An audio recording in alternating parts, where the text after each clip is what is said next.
Oi pessoal, tudo bem com vocês? Vamos de leitura da Bíblia? Gente, a gente está lendo o livro de Levítico. É um livro que fala muito sobre oferta. Mas assim, ó, eu vou resumir, eu já li aqui, ó. Eu já li o 1, que foi o primeiro vídeo, né? Agora a gente vai passar pelo 2, o 3, o 4 e vamos terminar o 5. Aí o próximo a gente vai pro 6. Eu vou fazer um resumo, né? Porque as ofertas, elas se repetem, os ensinamentos se repetem. Então, com oferta diferente, o que eu vou fazer um resumão aqui. O que eu entendi, né? É feito oferta para o pecado do príncipe, se o príncipe pecar. Também teve a oferta para os 70 anciões. Eles colocavam, eles tinham novilhos que eles iam apresentar a Deus, que sacrificavam. Todos os 70 anciões colocavam a mão sobre esse novilho. Só queria saber como que 70 pessoas ia colocar a mão sobre o novilho, mas eles davam um jeito, colocavam. Era oferecido a Deus e o sangue desse novilho era expelido diante da cortina do Santo dos Santos, né? 7 vezes. Por que 7 vezes? 7 vezes, para Deus, o número 7 é o número da perfeição. Eu disse para vocês que Deus, ele não escreve, ele coloca símbolos que ele lê. Então eu acredito que Deus, ao terminar aquele sacrifício, o sumo sacerdote colocava a mão dentro do sangue e aspergia diante da cortina durante 7 vezes.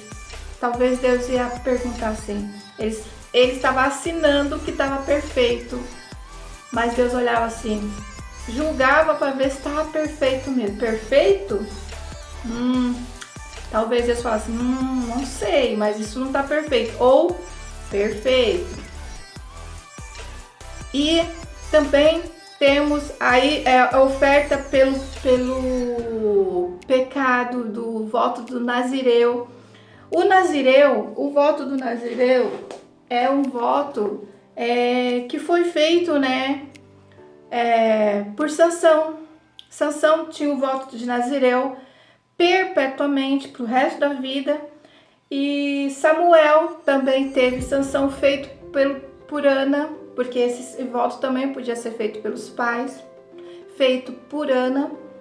Ele também era Nazireu, tinha o voto do Nazireu. João Batista teve o voto do Nazireu momentaneamente, algum tempo da vida dele ele fez esse voto, mas esse voto pode ser feito por uma semana, por 1 ano, por 2 anos ou perpetuamente pela vida inteira, como foi o de Samuel e de Sansão. Elias fez esse voto momentâneo em algum momento da vida dele, e também João Batista fez esse voto. Então aqui também tem as ofertas por esse voto de Nazireu. Esse voto de Nazireu, ele não podia comer nada que viesse da uva. Ele não podia comer uva, nem seca, nem nada.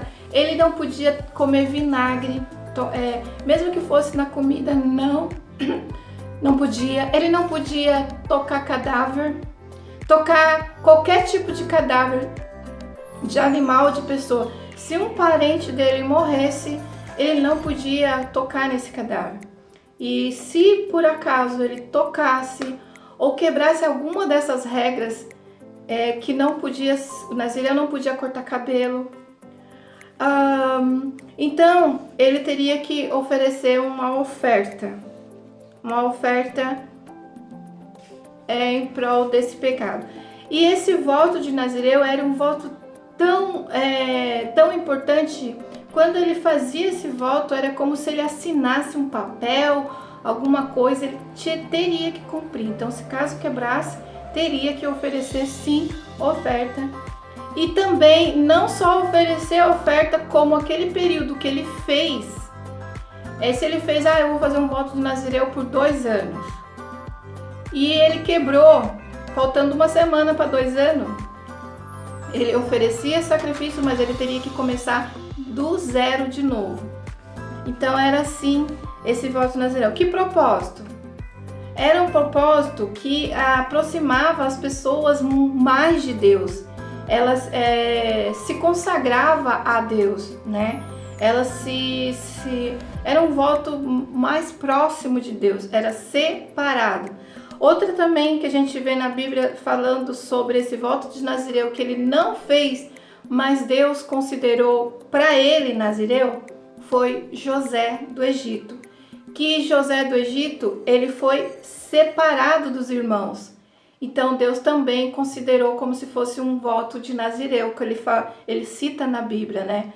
Que José, ele foi separado, né? Então ele foi separado dos irmãos para viver um propósito diferente, né? Então Deus também, ele mesmo fez de José Nazireu. Então considerou ele Nazireu, porque para Deus é o propósito do voto. Como Nazireu significa separado, então é isso. E também vamos, para terminar aqui, vamos terminar o versículo 5, 17. Se alguém pecar fazendo qualquer de todas as coisas que o Senhor ordenou que não fizesse, ainda que não o soubesse, contudo será ele culpado. Levará sua iniquidade. Se como oferta pela culpa, trará ao sacerdote um carneiro, sem defeito, do rebanho, conforme a tua avaliação, e o sacerdote fará por ele expiação do erro que involuntariamente houve cometido, sem o saber, e ele será perdoado. A oferta pela culpa, certamente ele se tornará culpado diante do Senhor. Então, mesmo que a pessoa não soubesse que estava pecando, mas ela conhece os estatutos de Deus, ela conhece, ou alguém fala para ela, ou ela sabe, ou ela ficou sabendo que errou, que pecou, mesmo não sabendo que estava pecando, ela vai oferecer um carneiro para Deus, e o sacerdote vai apresentar, e ela vai ser perdoada da sua iniquidade. Porque para Deus, se ela sabia ou não sabia, diante de Deus, ela estava pecando. É como se Deus tivesse uma coisa assim, escritas, fez isso, é pecador, tá pecando. Diante dele é pecador, pecou. Mesmo a pessoa não sabendo, aquele pecado condiz que ela está errada, que ela pecou, mesmo ela não sabendo. Então ela oferece sacrifício pela culpa dela e será perdoada. Então, gente, o livro de Levítico, talvez eles possam durar um pouquinho mais de tempo aqui no YouTube. Eu fazia de 5, comecei a mudar para 6, 7, e agora tá com 8 minutos de vídeo, porque eu vou fazer, eu li o 2, o 3, o 4 e o 5, todos eu resumi aqui, porque eles vão repetir ali, e o Espírito Santo, eu vou tentar entender ali qual é a mensagem que Deus está passando, porque a palavra dele nunca volta vazia. E o que eu percebi é que Deus, ele tem assim ele vê ali a oferta, mas ele vê também muito a intenção da pessoa, porque essa oferta ela é separada. Por exemplo, o boi tem que ser, ele não pode ter trabalhado antes, ele tem que ter 1 ano, ele tem que ser perfeito. Então essa pessoa, ela já de propósito, ela já tem que deixar essa oferta. Então ela de propósito, Deus já vê ali a intenção dessa pessoa, ela já deixa separado ali para Deus. Lembrando que eles vão fazer isso todo ano, né? Ofertar todo ano eles vão fazer. E essa oferta do pecado sempre vai ter. Nesse tempo, né? Só depois que Jesus morreu, que não tem mais que ficar sacrificando carneiro e fazer todo esse ritual aí. Porque Jesus veio e acabou com isso, morrendo na cruz como sacrifício perfeito, né? Então, e também Deus não aceita qualquer oferta. Deus ele falou, o meu altar não pode, o meu altar tem que ser de pedra.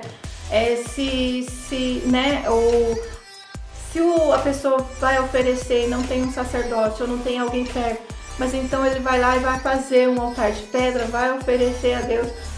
Mas assim, o que eu percebo é que Deus ele não se rebaixa, entendeu? Ele não se rebaixa. Por quê? Porque ele é o Criador, ele é o Deus, então ele não aceita nada que não seja primícia, que não tenha uma intenção, sabe? Na verdade, eu acho que Deus ele fez tudo isso para ler, para ver a intenção, a dedicação, o cuidado nos mínimos detalhes para Deus, por ele ser um ser grande, um ser superior, um ser magnífico, né? Então, faz errado, o fogo de Deus come solto. Então, mas com tudo isso também você vê também o cuidado e o amor e Deus também não deixa nada passar assim despercebido. Ele avisa, ele fala, ninguém terá como inocente diante da presença de Deus, porque Deus ele ensina, ele instrui, ele explica, né? E as coisas de Deus são feitas com o coração, né? Porque se as pessoas ali não separar aquele boizinho com amor, com carinho, eu duvido se ela vai conseguir apresentar a Deus um sacrifício perfeito, porque já começou errado, né? Então ficamos por aqui, beijos e tchau!